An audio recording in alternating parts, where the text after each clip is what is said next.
우리가 읽은 본문은 요한이 어떤 사람이고 그리고 어떤 일을 할 것인가를 설명하고 있는 내용입니다. 14절에 보면 요한이 태어나는 것이 부모의 기쁨이 되는 것뿐만 아니라 많은 사람도 기뻐하는 일이다 라고 얘기를 하고 있습니다. 많은 사람들이 요한이 태어나는 것을 기뻐하는 그 이유가 15절에 보면 이는 그가 주 앞에 큰 자가 되기 때문이다 하는 것이고, 17절을 보면 엘리야의 심령과 능력으로 주 앞에 먼저 와서 아버지의 마음을 자식에게 거스리는 자를 의인의 슬기에 돌아오게 하고 주를 위하여 세운 백성을 준비하기 때문이다. 그런 일을 할 것이기 때문에 요한의 태어나는 것을 많은 사람이 기뻐한다라고 얘기하고 있는 거죠. 먼저 요한은 그가 주 앞에 큰 자가 된다라고 얘기하고 있습니다. 누가복음 1장 32절에 보면 그가 큰 자가 되고 지극히 높으신 이의 아들이라 일컬어질 것이요 주 하나님께서 그 조상 다윗의 왕위를 그에게 주시리니 이렇게 되어 있습니다. 그러니까 천사가 와서 예수님을 가리켜서 그가 큰 자가 되고 라고 얘기하고 있습니다. 예수님도 큰 자가 되고 이제 요한도 큰 자가 되는데 둘 다 큰 자라고 이야기하지만 요한과 예수님은 차이가 있죠. 예수님은 누구와 관련해서 큰 자라고 말하고 있지 않고 독립적으로 큰 자가 되시죠. 그러나 요한은 앞에 조건절이 있죠. 주 앞에서 큰 자가 된다. 그렇게 얘기하고 있습니다.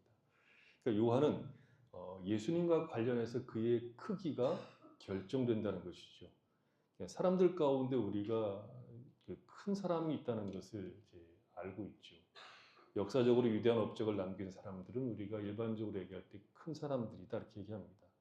그러니까 우리가 살아가는 수많은 삶의 분야에서 탁월한 업적을 남겨서 인간의 삶을 이롭게 하거나 혹은 인간의 역사의 줄기를 바꾼 사람들을 우리는 크다, 위대하다 이렇게 얘기를 하죠. 요즘처럼 물질이 지배하는 사회에서 큰 사람은 아마 돈 많은 사람이 큰 사람이지 않을까 그렇게 생각이 들기도 하죠. 그러나 성경은 하나님과 어떤 관계를 맺고 있느냐에 따라서 그 사람의 크기가 결정이 된다라고 얘기합니다. 그러니까 하나님과의 관계를 맺는다는 것은 하나님을 사랑한다는 것이고, 하나님을 사랑한다는 것은 그가 하신 말씀을 잘 듣고 순종하는 것이겠죠. 그러니까 하나님을 경외하고 사랑하는 것은 그의 계명을 좋아하는 것이라고 성경은 얘기합니다. 그러니까 하나님을 사랑한다고 하면서 그의 말씀을 안 듣는다고 말하면 그 사랑은 공허한 외침에 불과한 것이 되지요. 그러니까 사람과 사람 사이에서도 사랑의 가장 기본적인 내용은 상대방이 하는 이야기를 듣고 존중해 주는 겁니다. 그 사랑의 가장 기본 아닙니까? 많은 부부들이 서로의 사랑을 의심하는 가장 중요한 이유가 뭐죠? 서로의 말을 안 들어주는 거 아니에요. 서로의 말을 대충 들어주기 때문에 이 사람이 나를 사랑하나 의심하는 거 아닙니까? 마태복음 5장 17절에 보면 19절 보면 내가 율법이나 선지자를 폐하러 온 줄 생각하지 말라. 폐하러 온 것이 아니요 완전하게 하려 함이라. 진실로 너에게 이르노니 천지가 없어지기 전에는 율법의 1.1획도 결코 없어지지 아니하고 다 이루리라. 그러므로 누구든지 이 계명 중에 지극히 작은 것 하나라도 버리되 또 그같이 사람을 가르치는 자는 천국에서 지극히 작다 일컬음을 받을 것이요 누구든지 이를 행하며 가르치는 자는 천국에서 크다 일컬음을 받으리라. 그러니까 천국에서 크다 일컬음을 받는 사람에 대한 예수님의 이야기죠. 그러니까 하나님의 계명 중에 지극히 작은 것 하나라도 버리지 않고 그것을 행하며 그것을 가르치는 사람이 크다는 겁니다. 그러니까 성경에서 말하는 사람이 크다, 작다 하는 이 기준은 홀로 하나이신 하나님의 말씀을 작은 것이라도 소홀히 하지 않고 그 말씀을 귀히 여기고 순종하고 그것을 가르치는 사람이라고 말하고 있습니다. 그러니까 사람의 크기는 그가 주 앞에 있는가 아니면 주와 관계가 없는가로 결정된다는 거죠.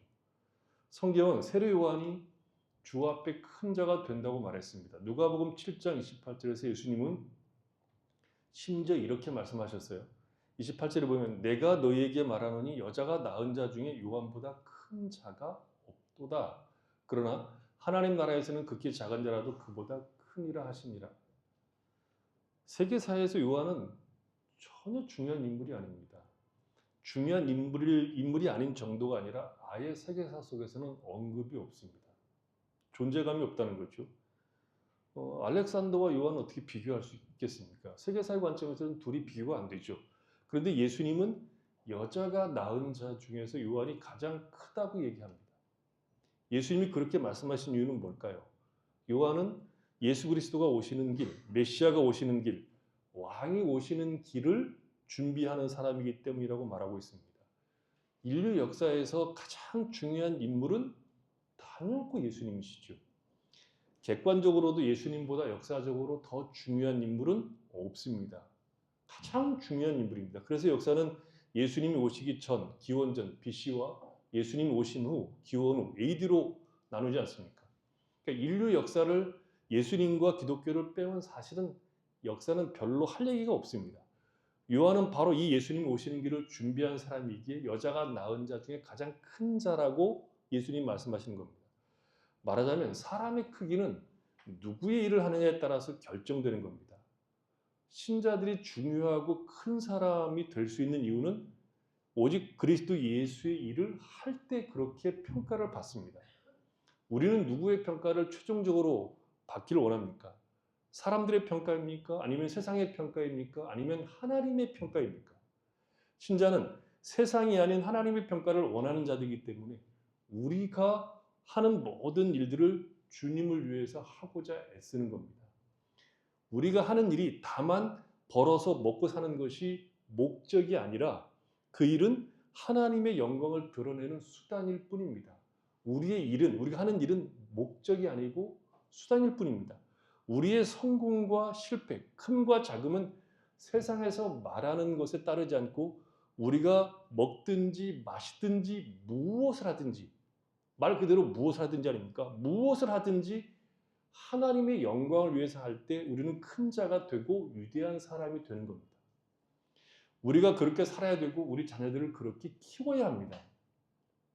하나님의 사람으로 무엇을 하든지 어떤 일을 하든지 하나님을 위해서 하도록 키워야 된다는 거죠. 자녀들이 세상적 기준으로 보면 자랑스러운데 흠잡을 데 없이 훌륭한데 그가 주 앞에 있지 않다고 하면 그 자랑은 자랑이 아니라 슬픔의 내용일 수밖에 없습니다. 생명이 없는 삶을 사는데 하나님과 관계없는 삶을 사는데 매우 성실하게 인생을 허비하고 있는데 어찌 그것이 자랑이겠습니까? 인생을 성실하게 삽니다. 그것을 비난할 마음은 없지만 매우 성실하게 살지만 하나님과 관계가 없으면 그 인생은 허비하는 인생입니다.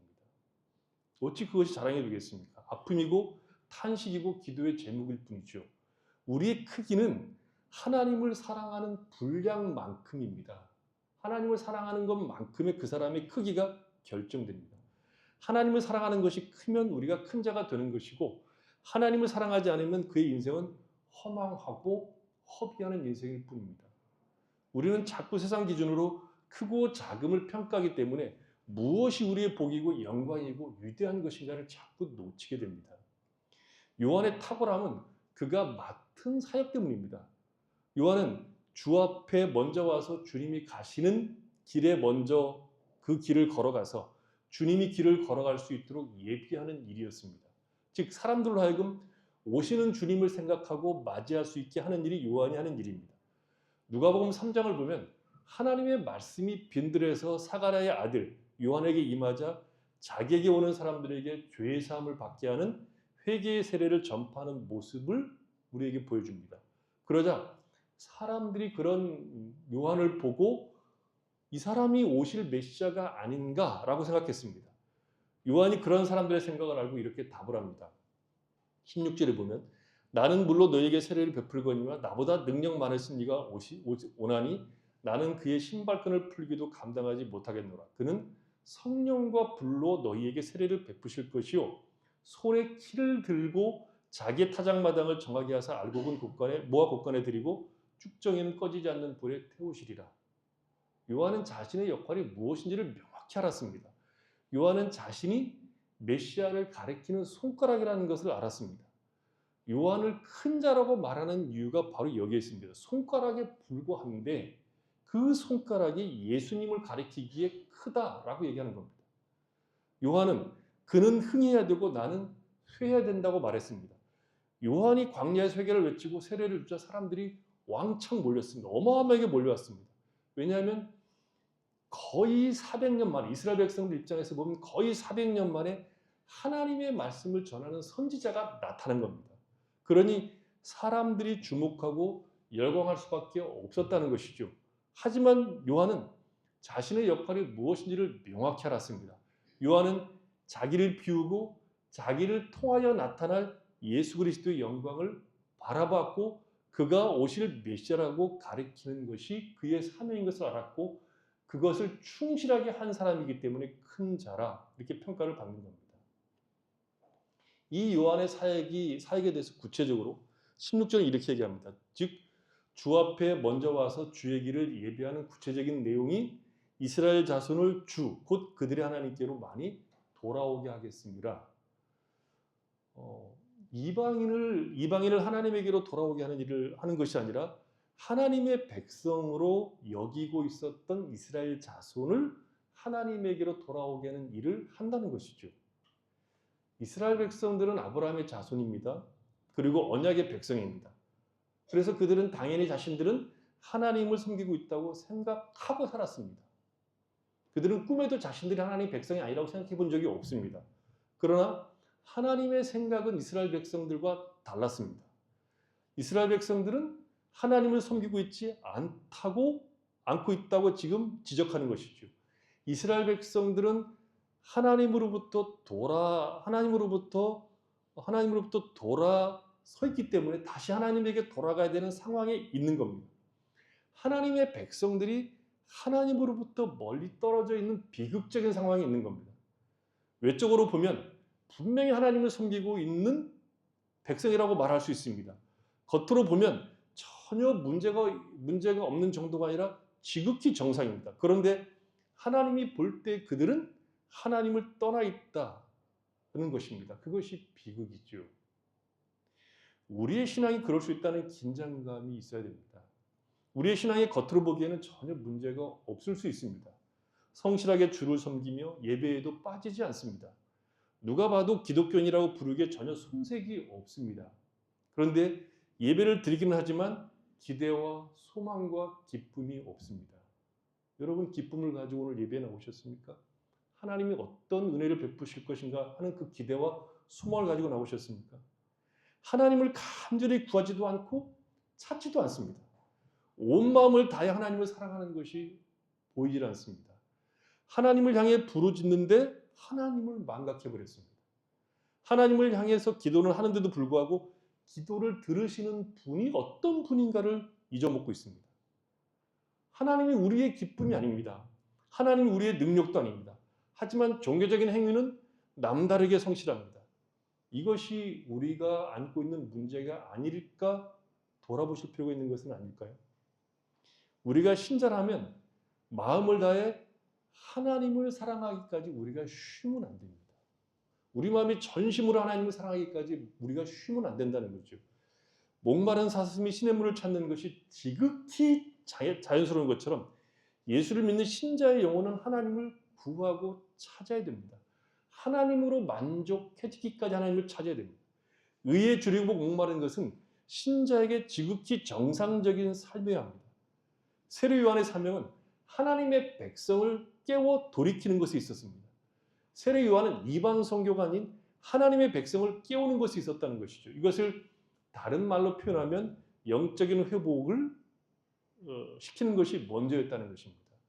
영적이라고 하는 것은 하나님과 우리의 관계를 말하는 것입니다. 하나님을 섬긴다고 하면서 자기 마음에 있는 욕망을 따르는 것은 우상 숭배의 핵심입니다. 우상은 탐심이기 때문에 그렇습니다. 전심으로 하나님을 사랑하지 않는 것은 신자에게 비정상적인 것입니다. 예배당에 나와서 예배한다고 해서 참 하나님을 섬기는 것이 절대로 아닙니다. 예배를 통해서 자기 욕망이나 자기 안심이나 자기 위로를 얻고자 한다면 그것은 우상을 섬기는 것입니다. 그건 자신을 섬기는 겁니다. 참된 예배는 신령과 진리를 따라 하나님께 드리는 겁니다. 참된 예배는 성령 안에서 하나님을 기뻐하고 즐거워하는 것입니다. 참된 예배는 하나님만으로 만족하고 즐거워하는 것입니다. 지난번에도 얘기한 것처럼 저는 우리가 부흥되기를 간절히 원합니다. 부흥이라고 하는 것은 사람이 많이 모이는 것을 말하지 않습니다. 그것은 결과죠. 부흥이란 예수를 믿는다고 말하는 사람들이 각성되는 겁니다. 자신의 신앙을 돌아보고 온전한 마음으로 주를 사랑하지 않는 자신을 미워하고 오직 주님만을 사랑할 수 있는 힘을 구하는 것이 부흥입니다. 자신의 가난하고 비천한 것을 봅니다.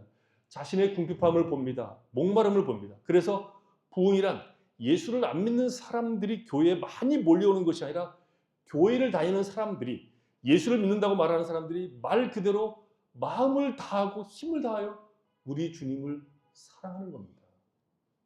기계적이고 습관적인 신앙이 아니라 원색적으로 표현하면 살아있는 생명 있는 예수를 믿는 것이 너무 좋아서 죽을 것 같은 말 그대로 예수를 믿는 것이 그렇게 좋아서 어쩔 줄 모르는 상태에 가는 것이 부흥입니다. 그런 신앙은 당연히 하나님 앞에 나와서 예배드리는 것을 좋아하죠. 말씀을 사랑하고 듣기를 원하고 모여서 기도하는 것을 좋아합니다. 부흥 시의 가장 큰 문제는 사람들을 집으로 돌려보내는 것이 가장 큰 문제였습니다. 집에 안 가려고 하니까. 지금은 가진 방법으로 사람들로 하여금 교회에 오게 하는 일에 목사들이 골머리를 앓고 있습니다. 이건 비정상적인 겁니다. 그런 부흥의 역사는 자연스럽게 세상에 가서도 하나님을 만난 그 기쁨, 하나님을 사랑하는 그 기쁨, 주 예수 안에서 주신 하나님의 사랑으로 이웃 앞에 서게 되므로 변화된 우리들의 모습을 보고 사람들이 오는 겁니다. 더 정확하게 얘기하면 사람들이 하나님이 살아계시고 그의 백성들에게 무엇인가를 하고 계시다는 것을 알아채고 궁금해서 교회에 모이는 겁니다. 참된 기독교는 하나님이 행하시는 일을 보는 겁니다. 하나님이 요한을 보내서 하시고자 하는 가장 중요한 일은 그의 백성들을 하나님에게로 돌아오게 하는 것이었습니다. 지금도 가장 중요한 일은 우리가 돌이키는 겁니다. 교회가 살 수 있는 길은 믿는다고 말하는 우리가 돌이키는 겁니다. 우리가 전 마음으로 하나님을 사랑하는 것이 우리와 교회를 살리는 것입니다. 온갖 방법들이 효과가 전혀 없다고 말할 수는 없지만 정작 중요한 것은 하나님의 백성인 우리가 하나님에게로 전 마음을 다해서 돌이켜 그를 사랑하는 겁니다. 문제는 밖에 있는 것이 아닙니다. 물론 밖에도 문제가 있습니다. 여러 정황이나 조건들이 교회와 우리에게 영향을 주는 것이 사실입니다. 그러나 그런 정황이나 조건들은 항상 변합니다. 그 자리에 있는 적이 없습니다.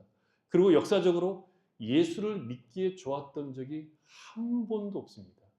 세상은 근본적으로 하나님을 대적하는 세상입니다. 예수를 믿을 수 있는 좋은 환경이란 한 번도 없었습니다. 중세는 기독교 국가가 아니었습니까? 결코 아닙니다. 그 시대에도 예수를 바르게 믿는다는 것은 굉장히 어려운 일이었습니다. 그냥 맹목적인 신앙들을 가지고 있었기 때문에 그것을 거부하고 참된 신앙으로 살고자 하는 자들은 핍박을 받았습니다. 분명히 교회와 우리를 둘러싼 환경은 시시각각으로 변합니다. 그리고 그것에 영향을 우리가 받습니다. 사람들이 교회에 오지 않는 것은 지극히 당연합니다. 그들은 교회 오는 것보다 세상으로 가는 것이 훨씬 더 재미있고 유익하기 때문에 교회에 안 오는 겁니다. 여기에 앉아 있으나 여기보다 다른 곳에서 더 큰 유익을 얻을 수 있다고 생각하면 교회에 오지 않는 것이 좋습니다. 그럼 스스로 자신을 속이는 거 아닙니까? 교회가 세상에서 제공할 수 없는 것을 제공하지 않고 있다면 당연히 사람들은 세상으로 가는 것이 지극히 정상이죠. 세상이 유혹하고 교회가 텅텅 비어가는 것이 사실은 본질적인 문제가 아닙니다. 문제는 하나님의 백성이 하나님의 백성다움의 영광을 잃어버리고 있는 겁니다. 신자로 사는 그 기쁨과 소망과 즐거움을 상실해버렸습니다. 하나님을 사랑해야 됩니다. 의에 줄이고 목말라야 합니다. 우리의 심령이 날마다 부흥되어야 됩니다. 그것이 답입니다. 여기에서 세상은 전혀 얻을 수 없는, 이 교회에서 세상에서 전혀 얻을 수 없는 생명과 진리가 있어야 된다는 것이죠. 여기에 무엇을 얻으려고 나오셨습니까? 주님을 얻고자 나오셨습니까? 주께로 나가는 것이 유일한 답이기에 요한에게 그 일을 맡긴 겁니다. 그렇게 하나님에게로 돌아가면 어떤 일이 벌어집니까? 17절을 보면 아버지의 마음을 자식에게 돌아오게 한다 이렇게 얘기했습니다. 이스라엘 민족이 하나님에게로 돌길 때 사랑하는 가정들이 형성된다는 것이죠. 더 이상 타락할 수 없이 타락한 가정을 회복시키는 일이 하나님께로 돌아갈 때 비로소 생기는 일이라는 것이죠. 자식들이 부모의 은혜를 저버리고 사는 것은 어제 오늘 일이 아닙니다. 자식들은 늘 옛날이나 지금이나 늘 그 모양입니다. 제가 자식 입장에서 우리 부모를 생각해도 마찬가지죠. 그렇게 훌륭한 자식은 저는 아니었습니다. 그러나 부모가 자식을 버리는 일도 이제는 비일비재하게 생기고 있잖아요. 평양 대부흥 때 일어난 회개 역사를 읽어보면 기가 막힌 역사들이 많습니다. 그때는 제가 평양 부흥 그 역사 그 기록을 읽으면서 이런 부흥은 좀 곤란하다 싶은 생각이 들어요. 왜냐하면 다 자기 죄를 드러내는 거니까 몽땅. 그리고 그걸 다 이 얘기를 해요. 아내를 죽인 남편에게가 있었고 청일전쟁 때 그 무대가 평양이었거든요. 청일전쟁의 무대가 평양이었기 때문에 평양은 난리 중에 난리였습니다. 그 난리 중에 어느 어머니가 아이를 얻고 도망가다가 그 아이가 너무 짐스러워서 이 기둥이 아니라 그 뭐죠? 나무에다가 이렇게 뒤로 포대기를 엎고서 이렇게 차마 눈동자는 못 죽이니까 엎고서 이렇게 나무에다 계속 부딪혀서 이렇게 뒤로 부딪혀서 애를 죽였어요. 그리고 버리고 도망갔어요. 성경에도 성이 포위가 되어서 먹을 것이 없자 아이들을 서로 잡아먹은 것이 나오지 않습니까? 예수님 당시 상황을 보면 아이들에게 오늘날과 같은 인권이 있었을까요? 아이들은 사람의 수에 들어가지도 않았습니다. 사람 수에 못 들어갑니다. 그 당시 아이들이라고 하는 것은 건강에 잘 크면 다행이고 그렇지 못하면 뭐 죽고 그랬으니까. 제 기억이 명확하지는 않은데 책이 이게 두 개가 막 헷갈려가지고 18세기 조지 히필드 때인지 아니면 20세기 초기의 로이드 존스 목사님 때인지 잘 모르겠어요. 여하튼 둘 다 탄광촌 가서 사역할 때니까 그 당시 가장 열악한 노동 환경이 탄광이었습니다. 18세기는 산업혁명의 시기라 석탄이 매우 중요했죠. 20세기 초는 아직도 화석연료가 줄어서 석탄이 중요했습니다. 우리가 일반적으로 거친 직업군들이 있다고 하는데 그 중에 아마 이 탐부들, 탄광질 하시는 분들이 가장 으뜸일 겁니다. 그래서 막장이라고 그러잖아요. 인생 막장이라고. 힘든 노동에 비해서 적은 임금으로 먹고 살아야 하기 때문에 힘들었는데 그 와중에 남자들은 술 먹고 노름하고 뭐 그래서 가정을 잘 돌보지 않는 일이 비일비재했습니다. 영국의 탄광촌도 아주 열악한 환경이 있었기 때문에 가정을 잘 돌보지 않았습니다. 그런 곳을 히필드가 찾아가서 복음을 전합니다. 아무도 탄광촌에 가서 복음을 전할 생각을 안 했는데 이 히필드가 찾아가서 복음을 전합니다. 근데 그들이 그 복음의 귀를 기울입니다. 탄광에서 나와 주 예수의 복음을 듣고 돌이켜 회개하기 시작합니다. 그들의 눈에는 눈물이 흐르기 시작했는데 그것을 이렇게 묘사했습니다. 얼굴마다 마치 강줄기처럼 하얀 길이 나기 시작했다. 얼굴이 까만데 눈물이 흐르니까 줄이 날 거 아니에요. 이들의 삶이 바뀌기 시작하는 겁니다. 이들은 술집에서 집으로, 노름판에서 가정으로 돌아가기 시작했습니다. 누가 가장 좋아하겠습니까? 아내들이 좋아하고 아이들이 좋아하죠. 그래서 이 아이들이 학교 가서 자랑합니다. 뭘 자랑하냐면 나 오늘 아침에 닭고기 수프 먹고 왔다. 이 자랑하는 거예요. 이제는 적어도 일주일에 두세 번은 닭고기 수프를 먹고 살게 된 겁니다. 우리 시대에도 가정에 문제가 없다고 말할 수 있을까요? 우리가 주 예수께로 돌아가면 가정이 가장 먼저 회복됩니다. 예수를 믿으면 자식에게로 돌아갑니다. 가정으로 돌아가서 가정을 소중히 여깁니다. 교회에서 존경받기 전에 가족들 사이에 존경을 받아야 합니다. 신앙으로 사는 일에 있어서 가장 어렵고 힘든 무대가 가정입니다. 가정이 가장 힘든 곳입니다. 왜냐하면 다 홀딱 이렇게 숨김없이 드러내니까. 가정에서 신자로 살아내셔야 됩니다. 거기서 믿음으로 살아야 합니다. 모든 삶의 방법과 가치가 하나님 앞에서 이루어져야 됩니다. 오늘날 우리의 가장 큰 책임 중에 하나가 우리 자녀들 아닙니까? 자녀의 영적인 문제를 부모가 다 책임지는 것은 아닙니다. 다윗의 자녀들은 엉망이었습니다. 다윗은 엄청나게 훌륭한데 아버지한테 칼을 들고 덤비는 놈도 있었잖아요.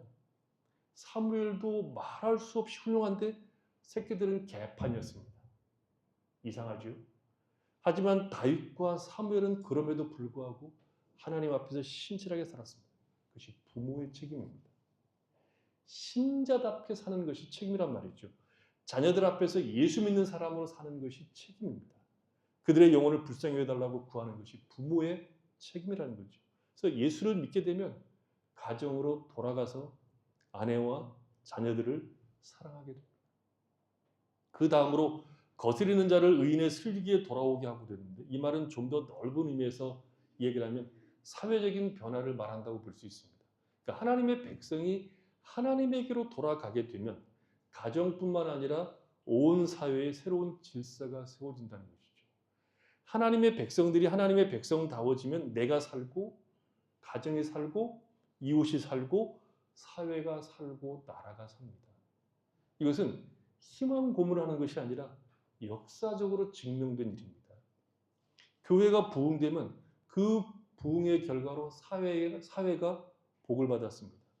부흥이 일어나자 교육의 중요성을 알고 사람들이 십시일반 돈을 모아서 교회를 세웠습니다. 아까 얘기했던 그 휘필드도 그들이 부흥되자 자기 자녀들을 교육하기 위해서 돈을 모아서 땅을 사고 학교를 세우고 아이들을 가르쳤습니다.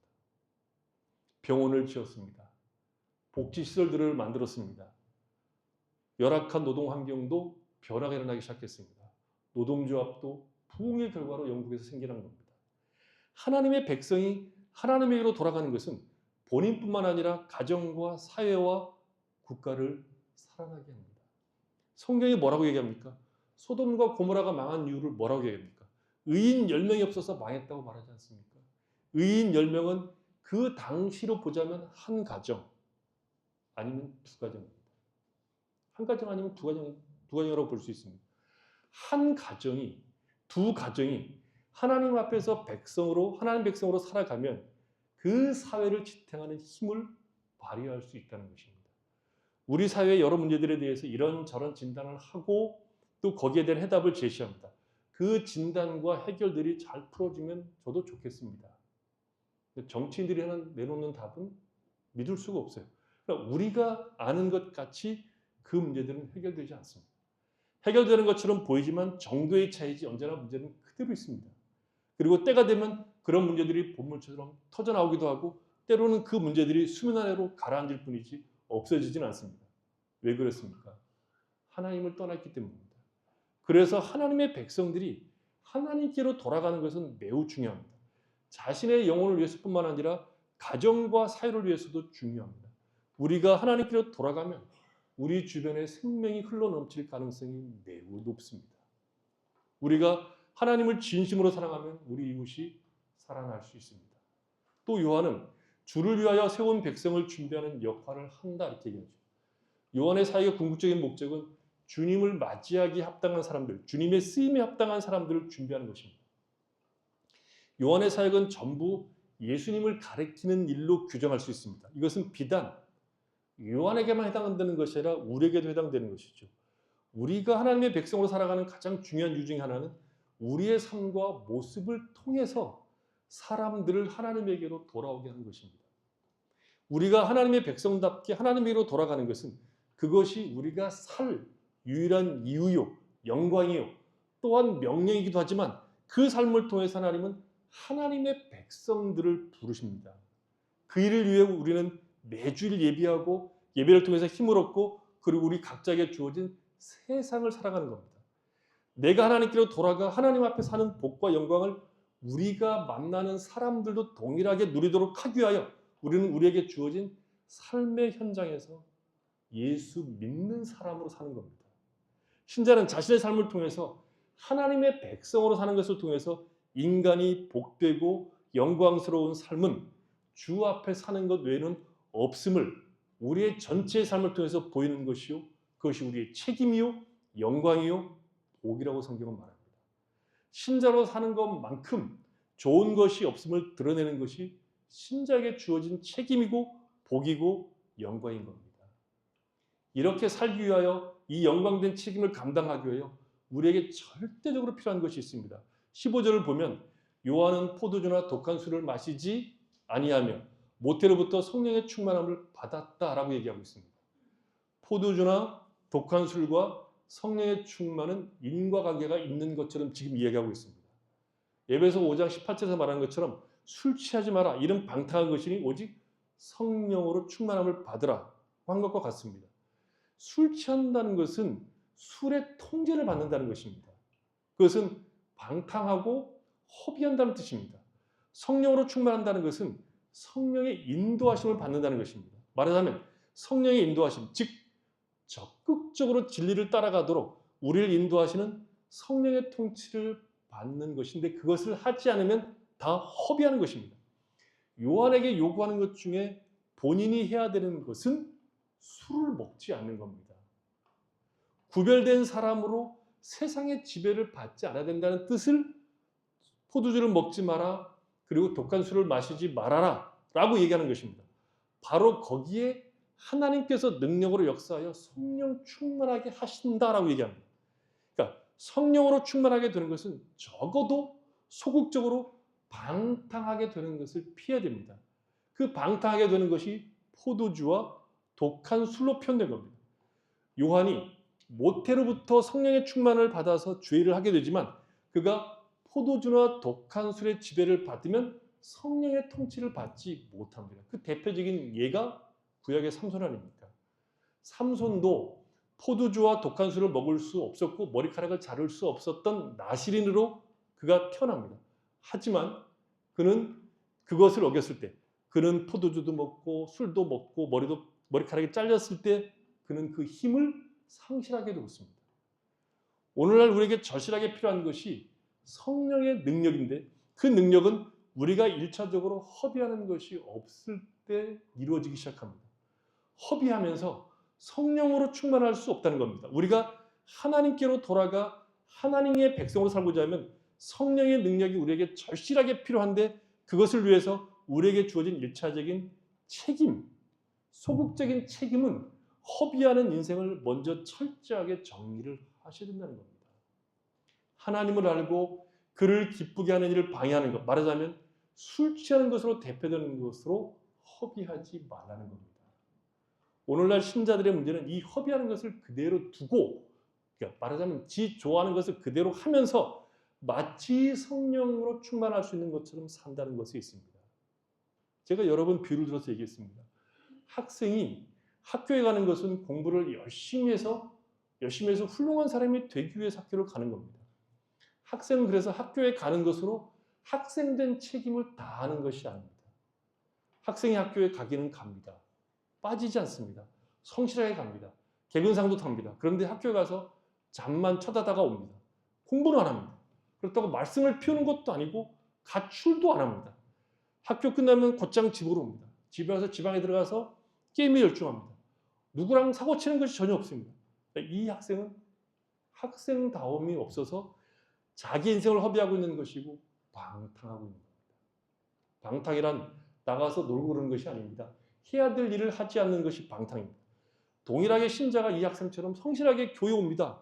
누가 봐도 신자이며 나무랄 것이 없어 보입니다. 그런데 허비합니다. 방탕합니다. 중요한 것을 하지 않습니다. 하나님의 백성으로 하나님 앞에 사는 것을 온 마음으로 하지 않습니다. 대충 합니다. 지난번에도 얘기했잖아요. 회충보다 더 무서운 게 대충이라고. 대충합니다. 멀찍이 주님을 따라갑니다. 보는데 흐릿하게 봅니다. 그럼 또 본다고 막 우깁니다. 그것을 지속적으로 가지고 있으면 성령으로 충만할 수 없고 성령으로 충만하지 않은 하나님의 백성으로 살 수가 없습니다. 지금 우리에게 필요한 것은 바로 이 엘리야의 심령과 능력입니다. 엘리야의 심령은 엘리야의 영으로 번역할 수 있는데 그래서 심령이라고 번역하기보다는 차라리 성령으로 번역하는 것이 더 낫다고 주장하는 학자들도 있습니다. 왜냐하면 성경에는 영과 능력, 성령과 능력이 늘 같이 나오기 때문에 그렇습니다. 사역을 감당하기 위해서 우리에게는 엘리야의 영과 능력이 필요합니다. 엘리야가 활약하던 시대가 아합 왕이 다스리던 시대였습니다. 아합 왕은 이스라엘 왕 중에서 최고로 악한 왕입니다. 최고로 나쁜 놈입니다. 아주 악질적인 왕입니다. 하나님을 믿는 사람들의 씨를 다 말릴 정도로 악하게 통치했습니다. 구약을 보면 기적을 가장 많이 일으킨 선지자가 엘리야와 엘리사인데 이 시대가 가장 어두웠던 시기이기도 합니다. 그런 시대에 가장 악한 왕과 마주하여 진리를 전한 선지자가 엘리야입니다. 아합 왕이 엘리야를 만났을 때 이스라엘을 괴롭히는 자가 너냐라고 엘리야를 꾸짖죠. 그래서 엘리야가 내가 괴롭히는 것이 아니라 당신과 당신의 아버지 집이 괴롭게 하는 것이다. 그것은 곧 당신이 하나님을 버리고 바알을 따랐기 때문이라고 그의 면전에서 직격탄을 날립니다. 하지만 이 엘리야의 활약에도 불구하고 아합과 백성은 돌이키지 않습니다. 엘리야는 자기만 남은 줄 알 정도로 아합의 통치는 혹독했습니다. 왜 나만 남겨놓습니까? 라고 할 정도로 혹독한 통치를 했습니다. 그런 시대 속에서 하나님의 선지자로서 하나님의 뜻을 전하기 위해서 하나님은 엘리야를 성령과 능력으로 잡고 인도하셨습니다. 그의 제자 엘리사는 자기의 사역에 그래서 가장 중요한 것은 엘리야의 영, 그 능력임을 알고 그것을 배나달라고 요구했는데 합당한 요구였습니다. 요한의 오심을 두고 요한이 엘리야의 영과 능력으로 사역한다는 것은 요한이 주 앞에 와서 하는 일이 엘리야의 시대와 방불할 것이라는 것을 의미하기도 합니다. 하나님을 떠나는 백성들, 메시아가 오지 않으면 안 되는 지경까지 간 어둠 속에서 죄악을 사랑하는 사람들에게 하나님의 뜻을 전달하려고 하면 성령의 능력이 필수였기 때문에 엘리야의 영과 능력으로 한다고 얘기한 겁니다. 지금 우리는 그런 시대에 살고 있지 않습니까? 우리 시대는 엘리야의 영과 능력이 없어도 되는 시대입니까? 우리가 그런 시대에 살고 있습니까? 세상이 점점 좋아질 거라고 생각하십니까? 세상은 점점 그 사상과 가치가 교회를 미워하는 쪽으로 흘러가고 있습니다. 무시무시하게 흘러가고 있습니다. 자기들의 가치나 이념을 방해하는 세력을 방해하는 세력을 교회로 보고 교회를 철저히 미워합니다. 오늘날 좌파 이념에 경도된 사람들, 마르크스의 막스즘에 경도된 이 좌파 세력들이 가장 싫어하는 것이 교회입니다. 유럽이나 미국이나 한국이나 다 마찬가지입니다. 세상은 주님이 다시 오시는 세상으로 가고 있는 중입니다. 주님이 다시 오신다는 것은 이 세상은 더 이상 기회를 줄 수 없는 하나님의 심판을 받아야 되는 세상으로 간다는 것을 의미합니다. 우리가 사는 시대는 엘리야의 시대, 요한이 오던 그 시대와 방불합니다. 물질적인 풍요가 이루어져서 살기에 좋은 것처럼 느끼지만 세상은 하나님을 떠나는 방향으로 점점 더 깊이 흘러가고 있고 예수 믿는 사람들도 세속적으로 흘러가고 있습니다. 교회의 세속화는 정말 눈뜨고 볼 수 없을 정도로 깊이 물들어 있습니다. 진리를 전할 수 없는 정도로 사람들이 악해지고 있습니다. 기독교가 못해서 사람들이 진리에 귀를 기울이지 않는 것이 아니라 기독교가 잘하고 있어도 사람들은 진리를 외면합니다. 이미 선진국이라는 나라에서 기독교는 핍박을 받고 있습니다. 이런 시대에 우리에게 필요한 것은 1차적으로 여러분 인생을 허비하지 마십시오. 술 취하지 마십시오. 방탕한 겁니다. 여러분이 성실하게 교회 나와도 술 취하면 방탕한 겁니다. 술 취한다는 것은 술 먹는다는 뜻이 아니라 하나님과 관계없는 삶으로 여러분들을 드린다는 뜻입니다. 하나님의 통치를 받지 못하게 하는 모든 것은 다 허비하는 겁니다. 성령으로 충만하십시오. 진리와 의를 사모하십시오. 오늘날 우리에게 필요한 것은 하나님의 능력입니다. 오늘날 우리가 힘써야 되는 것은 하나님을 아는 것이고 그를 사랑하는 것이고 우리가 사는 모든 삶의 영역에서 하나님의 복주심과 그의 크심을 드러내는 능력입니다. 지금처럼 신자들에게 이 능력이 요구되는 때도 없습니다. 신자로 살고 싶으십니까? 하나님의 백성으로 정말 살고 싶으십니까? 그것이 우리의 진정한 소원이라면 방탕하지 마십시오. 제발 허비하지 마십시오. 그리고 의와 진리를 구하고 은혜를 사모하며 그 능력을 구하십시오. 우리가 진리에 사로잡히고 성령의 능력을 맛보아 우리의 삶을 하나님의 사람으로 사는 기쁨을 누리게 되기를 힘쓰십시오. 그럴 때 우리는 예수를 믿고 사는 것이 얼마나 좋은 것인가를 알게 되고 그렇게 사는 나를 통해서 가정과 이웃과 사회가 살아나는 것입니다.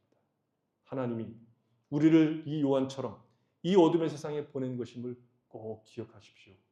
하나님을 알고 그 앞에 갈수록 우리가 커진다는 것을 알고 하나님을 사랑하는 것만큼 우리가 커진다는 것을 알고 그 능력으로 하나님의 백성으로 이 세상을 살아갈 수 있게 해달라고 하나님 앞에 구하고 그의 능력을 구하고 그 능력을 쫓아서 이 악한 세상에서 예수 믿는 사람들이 가지고 있는 힘과 능력과 생명을 마음껏 전달하는 그 기쁨을 누리는 성도로 살겠다고 결심하는 여러분들이 되시기를 바랍니다.